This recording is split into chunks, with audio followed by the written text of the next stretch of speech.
Muito obrigado, meu amigo Giovanni. Se conhece de infância, né, Gio? E fico muito feliz de escutar esse louvor do Giovanni, uma adoração ao Senhor. Toca o nosso coração. Eu estava ali o tempo todo só meditando e muito obrigado, Giovanni, por conduzir essa adoração ao Senhor e nos fazer refletir no céu, nos fazer refletir no Senhor, na sua glória vindoura.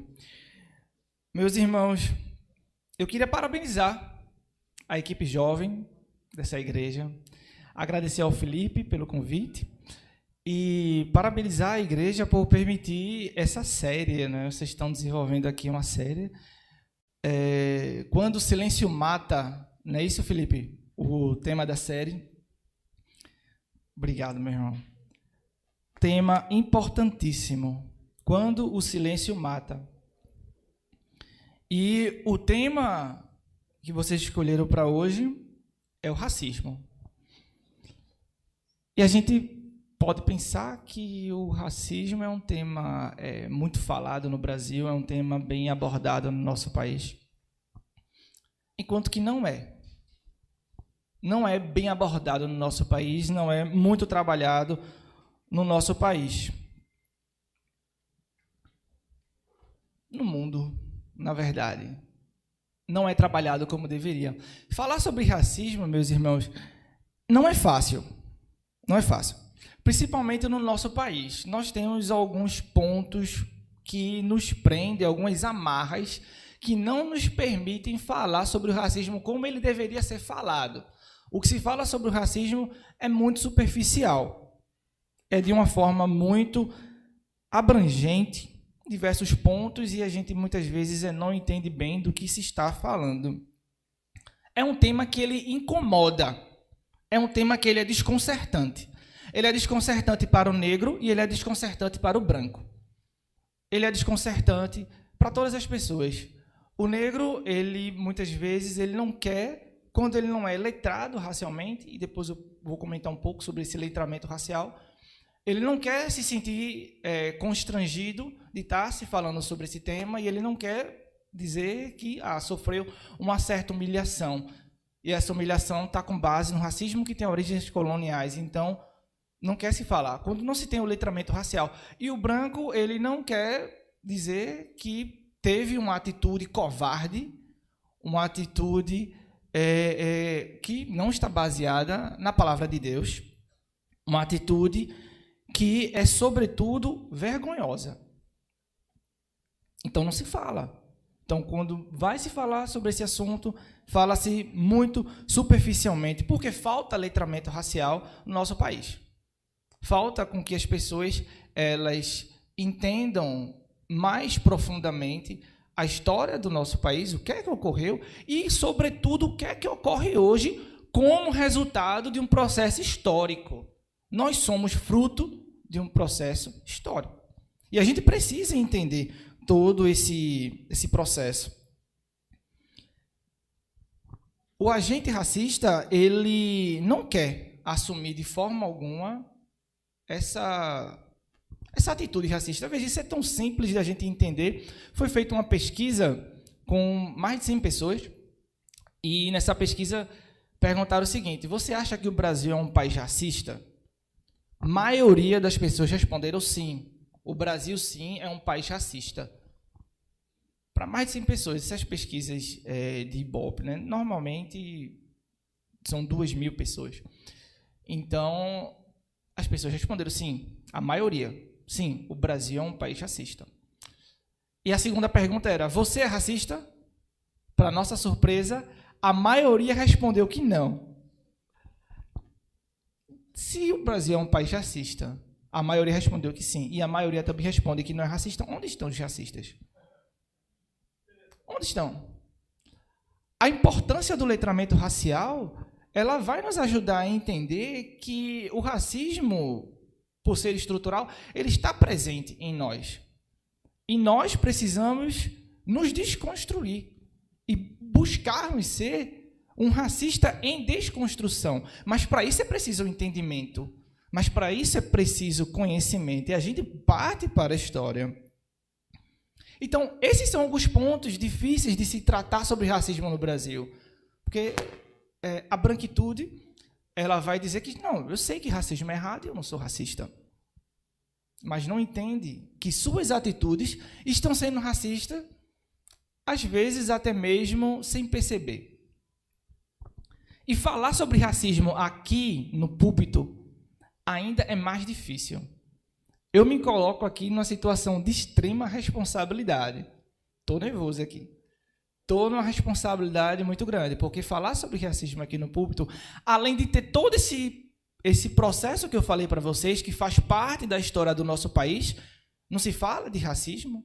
Então, falar aqui, muitas vezes, pode ter uma conotação político-partidária, e o que não tem nada a ver. Não é uma conotação político-partidária. Muitos vão utilizar o verso dai a César o que é de César e a Deus o que é de Deus. Mateus 22, 21. Vou falar mais sobre isso. Muitos utilizam esse verso para não trabalhar o tema do racismo aqui no púlpito. Isso já foi muito dito. Então, a igreja, ela não trabalha esse tema, ela não desenvolve como se deveria trabalhar, mas nós temos um problema social muito grande. E esse problema, ele ocorre dentro da igreja, ele ocorre fora da igreja. E nós precisamos discutir, nós precisamos orientar, porque muitas vezes as pessoas estão sendo oprimidas do nosso lado, sentadas ao nosso lado no banco da igreja, e a gente nem percebe, ou a gente não quer reconhecer. Eis um grande problema. A gente poderia falar aqui muitos pontos que dificultam trazer esse tema para aqui. Mas o nosso tempo não permite. Vamos para a Bíblia. Vamos abrir a Bíblia. Números 12, verso 1.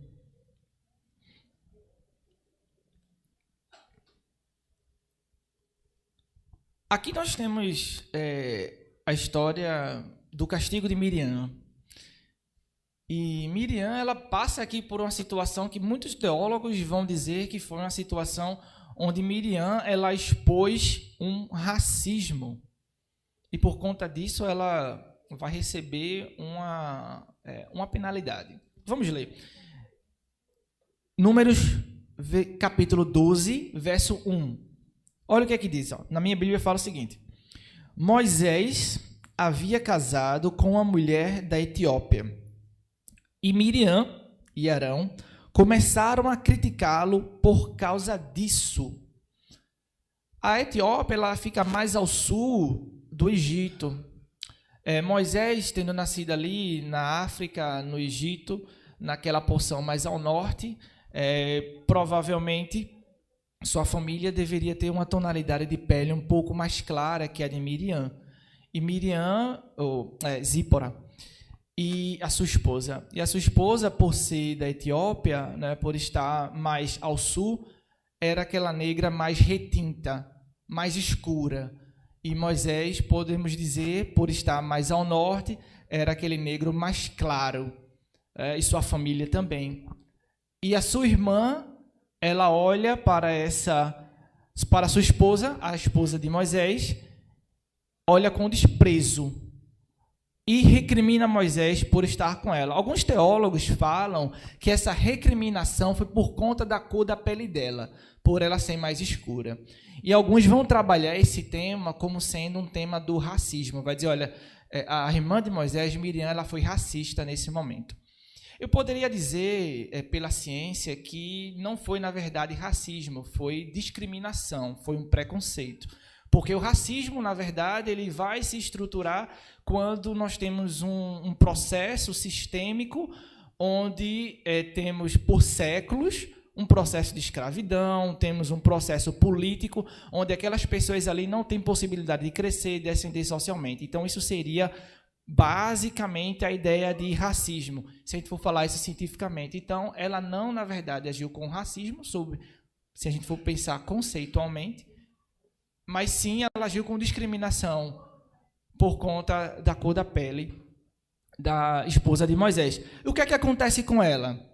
O que é que Deus faz com Miriam por conta dessa atitude dela? Vamos ver o versículo 10. Olha o que é que fala o versículo 10. Moisés, antes disso, né, Moisés se reúne com Deus, Moisés, Arão e Miriam, e Deus aparece para eles em forma de nuvem, chama eles à parte, conversa com eles, e aí fala o seguinte, olha, assim que Deus saiu, a nuvem que estava sobre a tenda, versículo 10, a nuvem que estava sobre a tenda desapareceu. No mesmo instante, Miriam foi atacada por uma terrível doença de pele e ficou branca como a neve. Arão olhou para Miriam e viu que, de fato, ela estava atacada por aquela doença. Foi a lepra. A discriminação que Miriam teve com relação à esposa de Moisés desceu sobre ela um castigo que veio diretamente de Deus, mostrando para ela e mostrando para todo o povo de Israel e para o mundo inteiro o que Deus pensa com relação à discriminação, o que Deus pensa com relação a você ter um preconceito com qualquer pessoa. Ela serviu de exemplo nesse momento para o mundo inteiro, para a humanidade. Deus disse, olha, eu não tolero isso. Se vocês lerem os versículos anteriores, vocês vão ver que Deus ele faz uma reunião ali com os três e fala sobre isso. E por conta disso, ela recebe esse castigo terrível. Vamos ler Gálatas, capítulo 3. Vamos ver o que é que o Senhor nos diz em Gálatas, no capítulo 3, verso 28. É um outro texto que vai falar sobre a questão da acepção de pessoas e que a gente relaciona com o tema do racismo. Capítulo 3, verso 28. Vamos lá. Na minha Bíblia, fala o seguinte. Desse modo, não existe diferença entre judeus e não judeus, entre escravos e pessoas livres, entre homens e mulheres. Todos vocês são um por estarem unidos com Cristo. Mais uma mensagem que nos mostra que não existe diferença entre seres humanos. Todos os seres humanos são iguais perante Deus. Então, qual a razão de ter uma discriminação? Se a gente lê, por exemplo, Romanos 2:11, a gente vê um verso, você pode ir abrindo, a gente tem um verso que fala o seguinte, olha, Deus, ele condena a acepção de pessoas. Romanos 2:11. Deus, ele não concorda com a acepção de pessoas. Então, a gente poderia, nesse momento, alguém poderia pensar e dizer, olha, Guilherme, então, tudo bem. Você já falou que racismo é errado, que racismo é pecado. Então, tá bom. Vamos para casa, né? Já acabou o sermão. Meus irmãos, como eu falei para vocês, esse é um tema que ele é muito complexo. E esse é um tema onde a gente precisa entender as nuances, porque o racismo ele ocorre muitas vezes no banco da igreja e a gente não percebe ou a gente não quer reconhecer. É importante a gente entender isso. A percepção e o não querer reconhecer. Porque ele faz parte de um processo histórico. Ele está relacionado com a nossa vida como brasileiro. Isso faz parte de um processo extremamente histórico. E aí a gente precisa entender como que é esse racismo. Como ele se manifesta hoje, por exemplo. Quais são os impactos na vida das pessoas? O que é que o Ellen White fala sobre isso? O racismo ele vai tomar manifestações no Brasil de uma forma enraizada na nossa sociedade. Ele não vai funcionar como nos Estados Unidos. A gente viu essa cena, né, do George Floyd, e é uma cena que é chocante. E a gente percebe que nos Estados Unidos a gente tem aquele embate negros e brancos muito forte. Mas no Brasil a gente vai ter a morte de negros também. E a gente não tem nenhum tipo de manifestação ou talvez nenhum tipo de alerta social forte o suficiente para dizer, olha, estão matando os negros no Brasil. As estatísticas falam que a maioria da morte de jovens no Brasil são de jovens negros, da faixa etária dos 18, 19 anos até os 30 anos. Quem é jovem, negro e está nessa faixa etária, está na faixa, está na estatística de risco, pelo fato apenas de ser negro. Não é por fato da criminalidade, que existe a criminalidade, mas o fato da cor da pele, esse fato, ele é crucial. E a gente precisa falar sobre isso, a gente precisa entender esse processo para que nossa juventude, para que a igreja, para que a sociedade esteja esclarecida diante disso, e isso acabe. Ninguém precisa morrer por conta da cor de sua pele, e ninguém precisa ser assassinado por uma discriminação, seja lá qual for. A segregação no Brasil, ela vai ocorrer com bases coloniais. E a gente precisaria remontar o período da escravidão, a gente precisa remontar diversos processos que trazem para a gente, ainda hoje, uma mente colonial. A gente ainda vive como se estivéssemos na Casa Grande e Senzala, sob o ponto de vista de relacionamento, em muitos lugares. No trabalho, na rua, às vezes se divertindo. A segregação racial no Brasil, ela é tão violenta quanto nos Estados Unidos, mas ela se revela de uma outra forma. Nos Estados Unidos, a gente lá eles tinham placas, por exemplo, dizia, olha, aqui negro não entra, aqui branco entra. Aqui negro não senta, aqui branco senta. Aqui negro bebe água, aqui branco bebe água. Era dessa forma que ocorria nos Estados Unidos. Mas no Brasil, a violência ela foi tão grande que não foi necessário nem ter isso, porque não foi dada a oportunidade para o negro no Brasil chegar perto de ter altos patamares sociais e estar ali junto da elite, que a gente sabe que é de maioria branca. Então, a violência no Brasil ela foi tão forte que não foi necessário nem ter isso.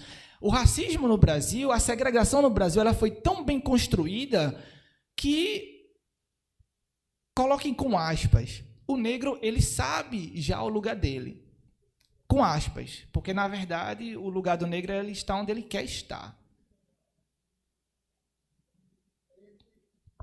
Por favor, pode falar.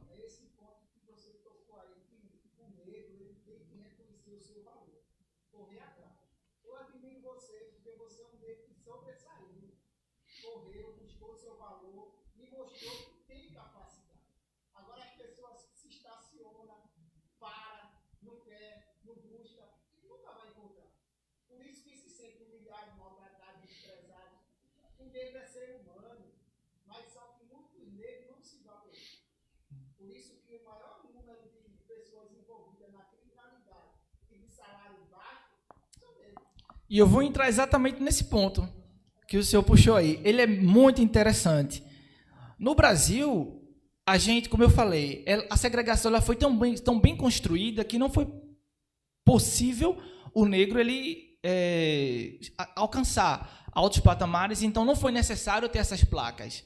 É tanto que, quando a gente vê, por exemplo, a ascensão, né, da classe popular, né, a lugares de elite, a gente começa a perceber movimentações contrárias. Né? Por exemplo, quando tem políticas de acesso à universidade, você vê manifestações contrárias, não, isso não deve existir, e etc. Porque isso possibilita com que o negro ele chegue ali. Então, se a gente tivesse no Brasil processos onde os negros estivessem alcançando lugares de elite, provavelmente no Brasil teríamos, sim, placas dizendo, olha, aqui é lugar de negro e aqui é lugar de branco, como foi nos Estados Unidos. Os Estados Unidos é um processo diferente, mas a gente vai olhar mais para o Brasil. No Brasil, a gente teve uma política muito importante que vai se relacionar com o que o senhor está falando, irmão. Quando eu digo importante, é para a gente entender que foi chamada de política de branqueamento da população brasileira. E essa política ela vai atingir o coração do negro, ela vai atingir também o coração do indígena, especialmente. O que é que foi essa política? O que é que essa política ela vai trazer? ela vai falar exatamente que o Brasil, por ter uma maioria negra, e quando ela foi estabelecida, o Brasil tinha aproximadamente 17 milhões de habitantes, e as cidades por onde você passava, a população era majoritariamente preta. Diz, olha, não está certo isso, né? Precisamos branquear o nosso país. E o que é que nós vamos fazer? Vamos atrair imigrantes europeus. E começou a ter levas no Brasil de italianos, começou a ter levas no Brasil de alemães, poloneses e etc. Então, o Brasil agora começou a ter uma presença muito forte de imigrantes europeus por conta dessa política de branqueamento. Nessa política, alguns pensaram o seguinte: vamos possibilitar a miscigenação entre os negros com os brancos, para que nasça mais brancos, mas eles entenderam que não é bem assim que funciona. Então, eles viram que mesmo um negro casando com um branco nascia preto.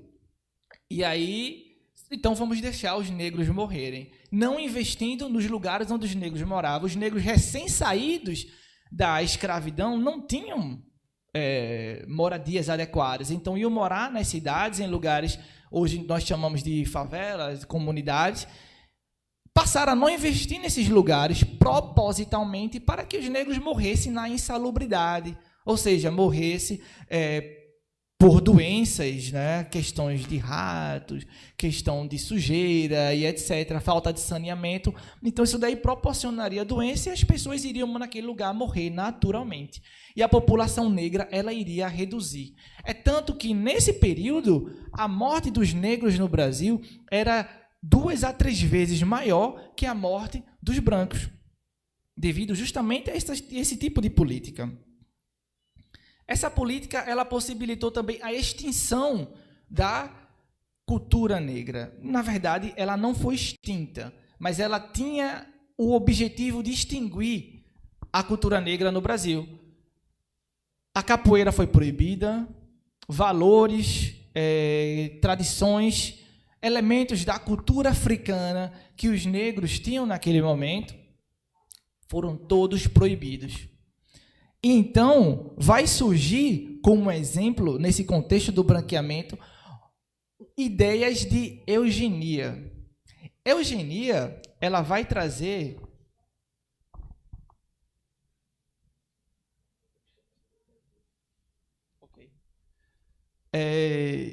tive uma informação aqui. Vamos continuar. Então, só para vocês entenderem, essas políticas, e aí a gente entra no questão da eugenia, como eu estava falando, a eugenia ela vai trabalhar diretamente com a ideia de uma raça pura, de uma raça perfeita. E essas ideias elas começaram a se disseminar dentro do Brasil. E, obviamente, que o negro, o ex-escravizado ali, né, ele não iria estar dentro do contexto da raça pura, da raça perfeita. E, no Brasil, essas ideias começaram a correr de uma forma tão intensa, tão forte, que até nas escolas eram trabalhadas isso. Leis foram aplicadas em relação à eugenia. As crianças iam para a escola e aprendiam que existia uma raça pura e que a miscigenação, e principalmente a miscigenação com o negro, não contribuiria para essa eugenia, ou seja, para essa raça pura. Isso daí vai desembocar no nazismo de Hitler. Só para vocês terem uma ideia das ideias que corriam no Brasil.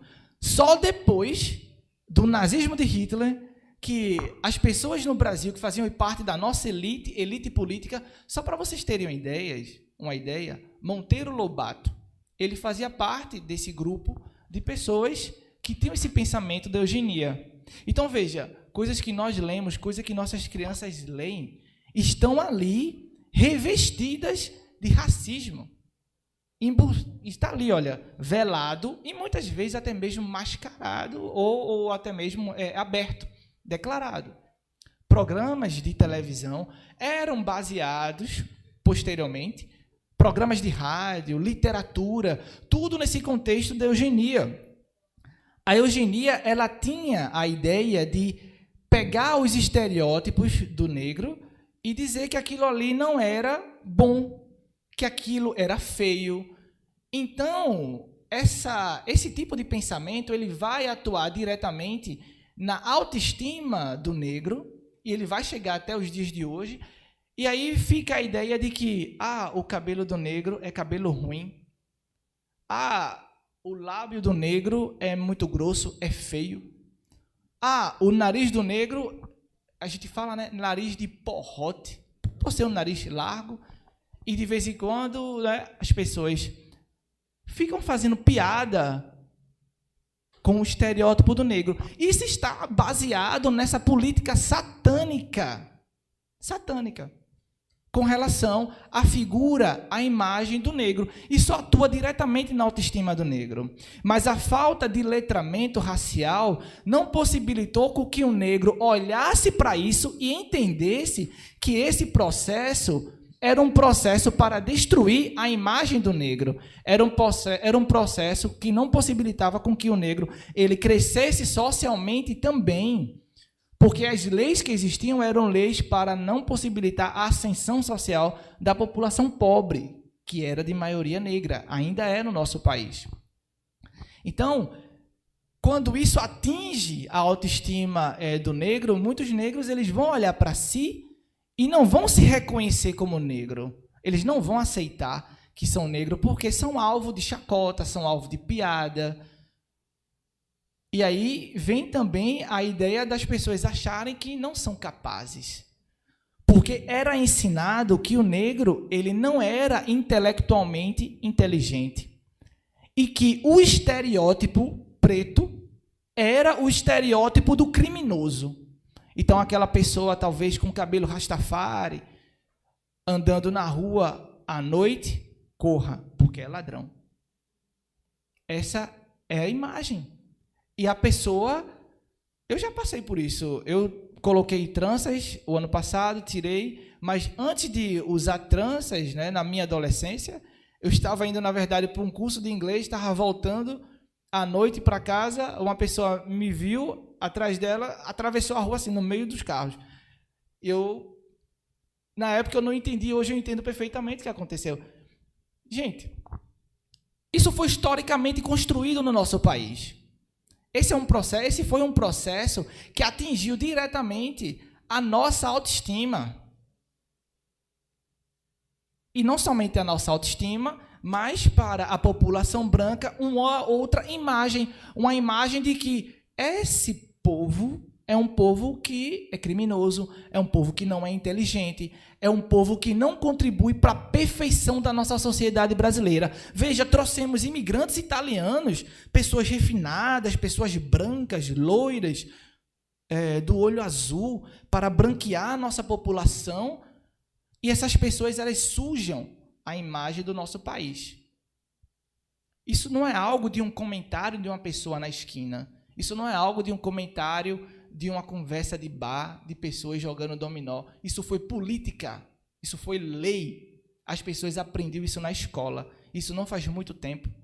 Em 1934, isso já atuava no Brasil com muita força. Não faz 100 anos. Não faz 100 anos. A gente pode encontrar pessoas aí na rua que tiveram talvez aulas assim. Isso fica na nossa história. Isso fica no nosso imaginário, isso fica no nosso cotidiano. Os reflexos dessa eugenia, de processos como essa política de branqueamento, ele é tão forte que atinge a nós de formas tão sorrateiras que a gente às vezes nem entende. Por exemplo, quando eu era criança, me lembro que minha avó, ela dizia assim para mim: olha, ele não corte cabelo com aquele senhor ali não, porque ele é negro e o seu cabelo vai ficar ruim igual o dele. Eu conversei isso com algumas outras pessoas, e as pessoas, na minha família também falava a mesma coisa, para não cortar cabelo com pessoa negra não, porque a irmã está balançando a cabeça ali, talvez ouvir a mesma coisa, né? Gente, se nós formos puxar na nossa história, a gente vai ver que muitos e muitos processos ocorriam assim. Eu tenho amigos aqui de Recife, cristãos, para não falar de denominação, que não tem nada a ver com denominação, porque a gente fala de um extrato da sociedade, mas são cristãos, e são cristãos bem praticantes, que diz assim para mim: olha, Guilherme, na minha família a gente é ensinado, veja, jovem, tá? Jovem. A gente é ensinado a não namorar com negro. 2022. Eu vi uma reportagem, na verdade foi um comentário de um pastor nos Estados Unidos, que ele comentou o seguinte, que uma certa menina, ela se interessou por um jovem, e um jovem branco, a menina negra, e ela foi, se interessou, tentou falar com ele, e aí se expressou nas redes sociais, através de interesse, que hoje funciona muito, os jovens fazem muito isso, mostrou interesse por ele, e ele ridicularizou ela, especialmente, acredita-se, que pelo fato dela ser negra, pela forma como ela se expressou nas redes sociais, e ridicularizou em grupos de WhatsApp, ridicularizou em diversas outras formas, e essa menina ela se tornou uma chacota. Uma chacota. Isso está baseado nesse tipo de filosofia. Essas filosofias do eugenismo, da eugenia, da política do branqueamento, ela vai atuar diretamente na autoestima da população brasileira. Ela vai atuar em cima da autoestima do negro no Brasil.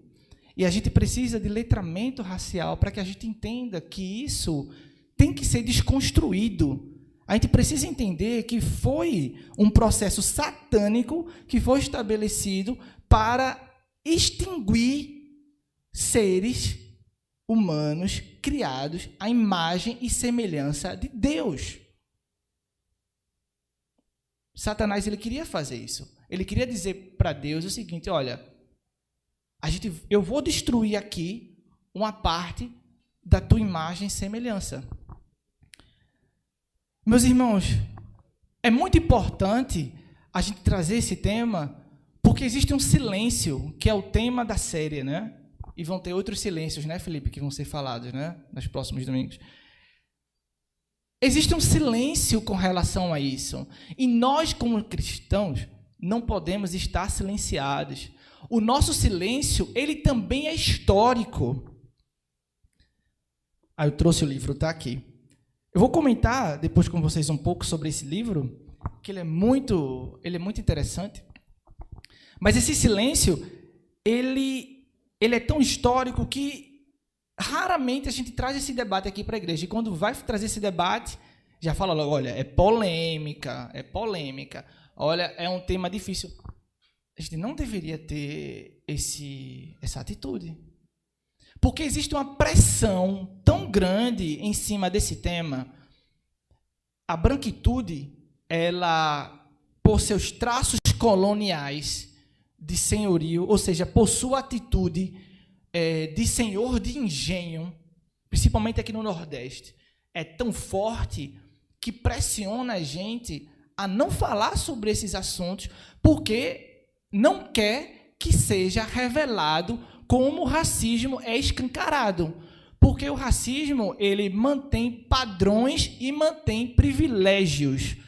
E essas pessoas que são privilegiadas, elas não querem que seu privilégio seja quebrado.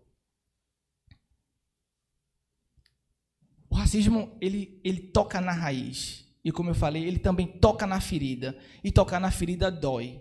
Mas a gente precisa falar o nome do pecado pelo nome. Porque pessoas são oprimidas e pessoas sofrem constantemente por conta disso.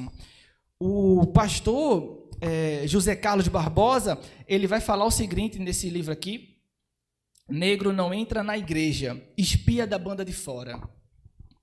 Ele diz o seguinte: os cristãos que vieram evangelizar aqui no Brasil no período colonial, eles se aliaram com os escravocratas. E eles eram protegidos por esses escravocratas, ou seja, pelas pessoas que eram a favor da escravidão, e eles também tinham muitos favores com eles. Fizeram de conta com que estavam pregando Jesus de Nazaré, e eles faziam ouvidos boucos para a dor e o lamento da escravidão. Nós, protestantes, fizemos isso. Os protestantes não consideravam a causa do oprimido, negros e índios. Eles tinham como um pensamento secundário. Eles tinham compromissos mais importantes. O protestantismo, quando se instala no Brasil, vai ter uma aceitação por parte da elite liberal e dos pontos convergentes que as igrejas tinham, que todos são iguais perante Deus, eles não trabalhavam. Porque eles sabiam que se trabalhasse a ideia de que todo ser humano é igual perante Deus, eles iriam tocar no ponto da escravidão.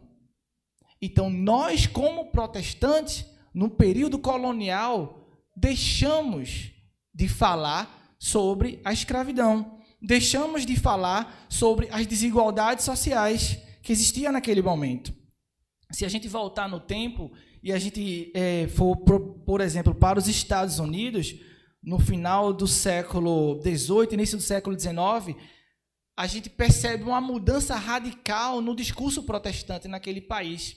Em especial, ele vai falar da Igreja Metodista, que anteriormente tinha um pensamento pró-abolicionista, ou seja, pró-abolição da escravatura. Mas como a pressão pela escravidão era cada vez mais forte, eles mudaram o discurso. Antes o discurso era, não, temos que libertar imediatamente, a libertação dos escravos tem que ser hoje. Mas a pressão dos fazendeiros era tão grande que eles disseram, tá bom, vamos mudar aqui, vamos apenas evangelizar os negros e deixar eles escravos. Em coisa de 20, 30 anos, eles mudaram esse pensamento. Mas é interessante que o pastor, ele apresenta que na fase que os metodistas, eles pregaram a libertação dos escravos e muitos foram libertados, surgiu entre aqueles escravos libertos um dos maiores pastores do mundo naquele tempo, reconhecido por amigos do John Wesley, o fundador do metodismo. Essa adaptação de dizer, olha, tá bom, a gente não vai mais pregar a libertação dos escravos, mas vamos pregar que eles precisam ser convertidos, ela foi adaptada e esses vieram para cá, para o Brasil, já com essa mentalidade adaptada. E é daí que vem a ideia de que falar sobre racismo, falar sobre escravidão é política partidária. Então, dai a César o que é de César e dai a Deus o que é de Deus. Nós vamos pregar Jesus Cristo como Salvador. Os outros aspectos, que são os aspectos políticos e são aspectos sociais, nós não vamos pregar. Nós não vamos falar sobre esse assunto. Isso daí foi tão forte nos Estados Unidos, isso vai ser forte também aqui no Brasil, a ponto de dividir igrejas. Servos do Senhor que ficaram firmes à palavra de Deus, mantiveram sua posição, tiveram que ver igrejas se dividirem. Os presbiterianos, por exemplo, se dividiram em 1837. Um lado a favor da escravidão e o outro lado contra a escravidão. E a ideia naquele momento, os pastores, eles tinham base bíblica, eles pegavam textos da Bíblia para justificar a escravidão. A guerra ideológica, ela era intensa, ela era muito grande, a guerra ideológica. Imagina, você numa igreja e o pastor está pregando, olha, nós temos sim que ter a escravidão. O pastor José Carlos, ele fala o seguinte, que naquele momento, você falar que era contra a escravidão, era você dizer que você estava sendo contra a Bíblia, porque a Bíblia era a favor da escravidão. Essa era a pregação lá nos Estados Unidos.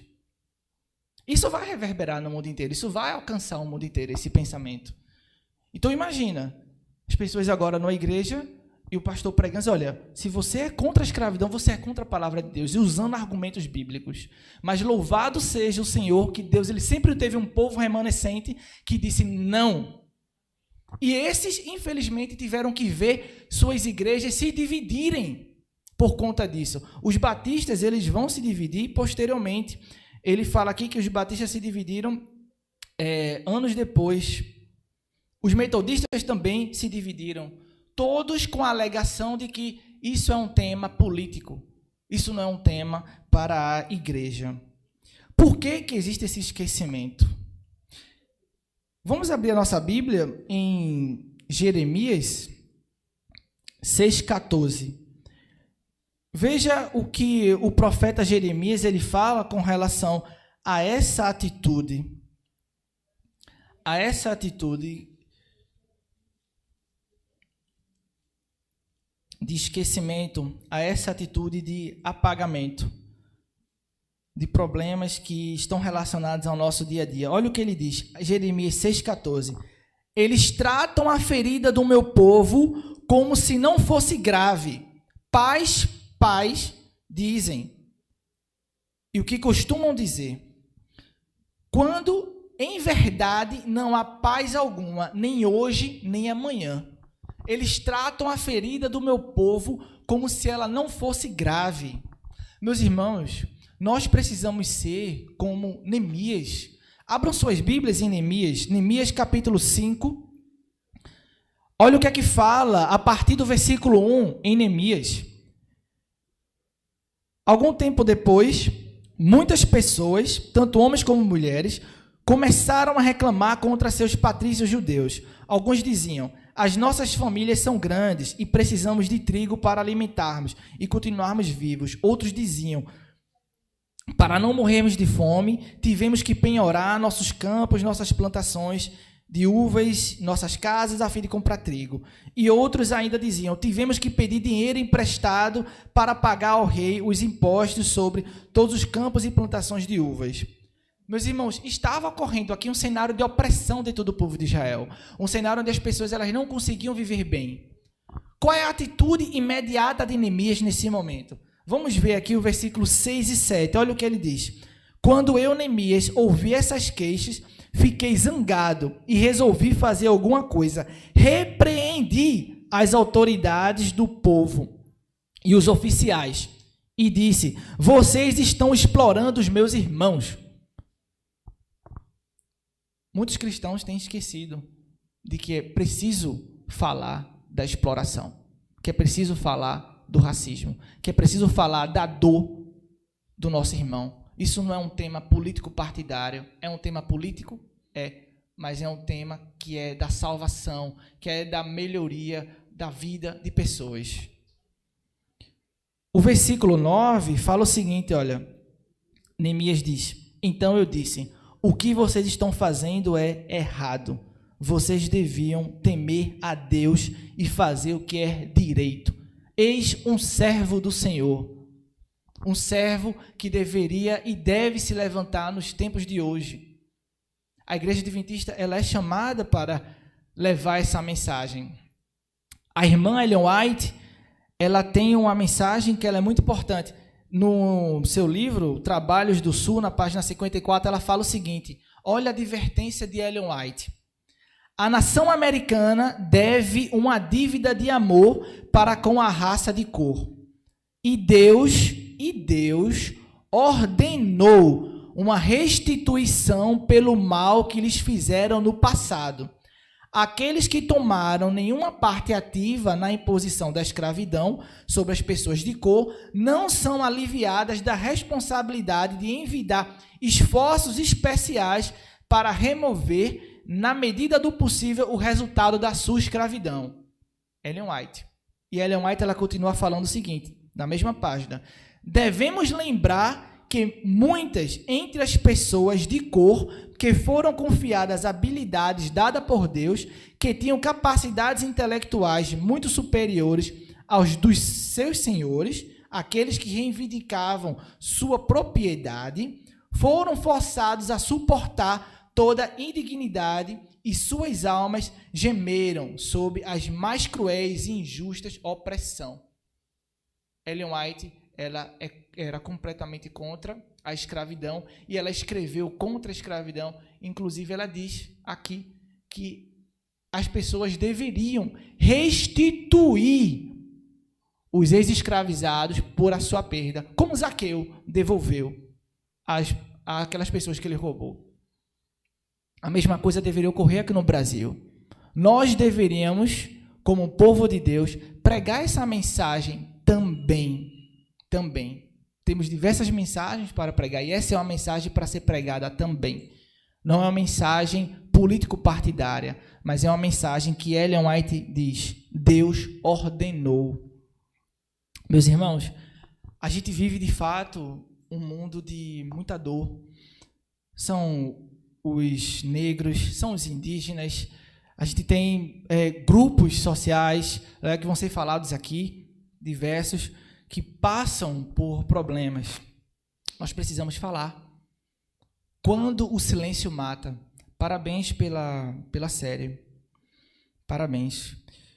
Devemos falar desse passado injusto. Devemos falar que nós estamos aqui para pregar a mensagem do Senhor. E essa mensagem, ela precisa alcançar corações. Muitas pessoas, às vezes, têm atitudes assim, e alguma pode até dizer que talvez não sabia, que talvez não tinha consciência. Mas nós precisamos levar essa mensagem. Precisamos pregar. Isso não pode acontecer somente uma vez no ano, ou somente em um mês, ou em um dia, ou em uma data específica. Em Jeremias 8:11, fala o seguinte: e curam a ferida da filha do meu povo levianamente, dizendo, paz, paz, quando não há paz. Meus irmãos, que essa seja a nossa oração, de levar a mensagem verdadeira, completa, levar essa mensagem de que o racismo mata, que o racismo não deve existir, que o racismo ele está entranhado na nossa sociedade, que falar do estereótipo, que olhar para as pessoas com visões diversas, negativas, não faz parte do plano de Deus. O tema do racismo, ele dá uma série, na verdade, diversas séries. E a gente escolheu tratar ele dessa forma para que a gente tivesse uma introdução, mas fica a oportunidade para que se fale posteriormente mais aprofundado. O Senhor, ele tem uma mensagem especial para que pessoas sejam bem tratadas. Ele quer que o seu filho, que foi criado à sua imagem e semelhança, ele seja bem tratado. Todos os seus filhos. Ele não quer um privilegiado. Ele não quer que um outro seja esquecido. Ele quer com que todos estejam no mesmo patamar, porque todos foram e são criaturas e são filhos de Deus. E o não falar desse tema é um pecado contra Deus. É não agir como Neemias agiu. Não é um tema político-partidário, mas é um tema de salvação. É um tema que as pessoas precisam discutir, a gente precisa falar cada vez mais aqui na igreja. Felipe, eu queria mostrar para vocês uma música, na verdade, que é de um pastor, o pastor Jonatas Luiz.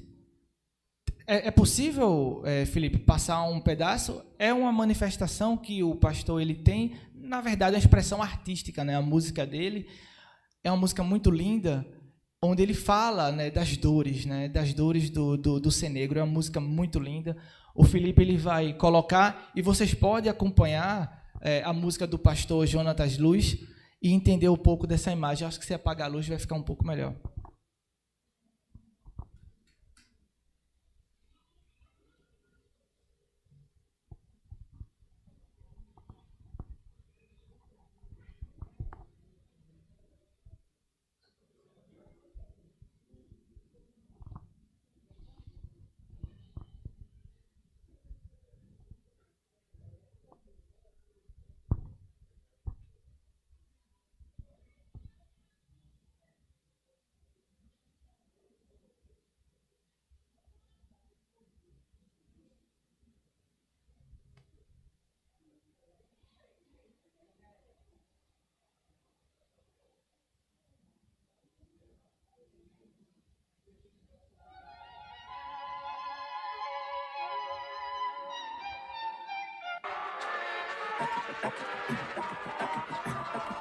Me disseram que no céu meu cabelo vai ser bom, liso num piscar de olhos, nem preciso ir no salão.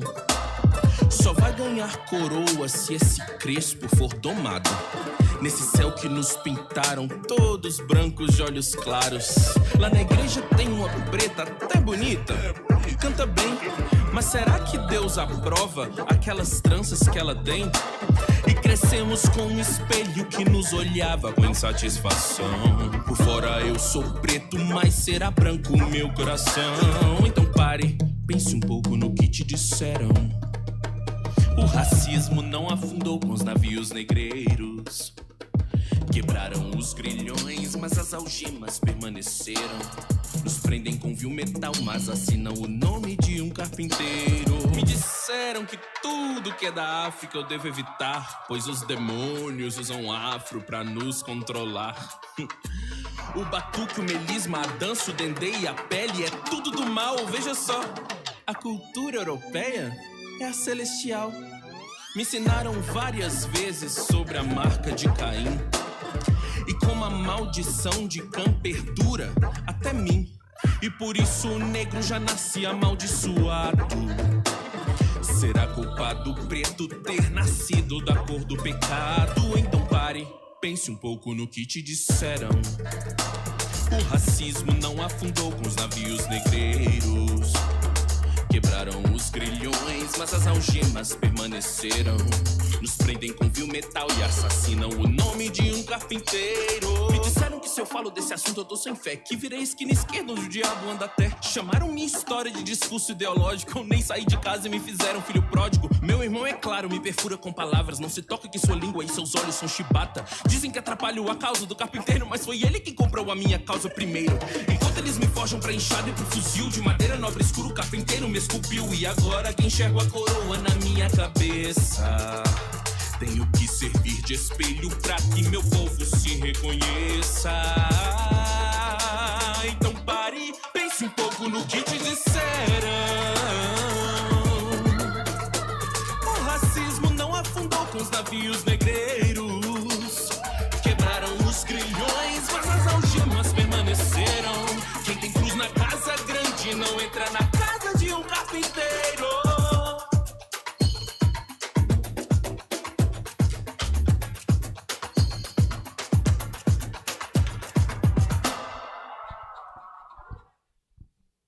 O pastor Jonatas Luz, ele foi muito feliz na sua música, onde ele expressa a dor que o negro, no mundo, em especial no Brasil, tem. Essa dor por não poder expressar o seu cabelo da sua forma e também a cor da sua pele.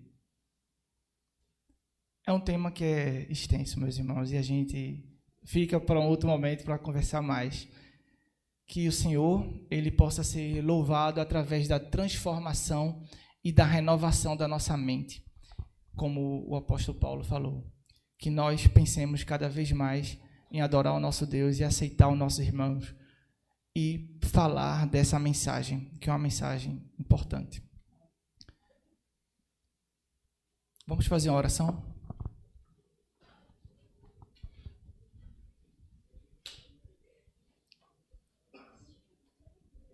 Oremos.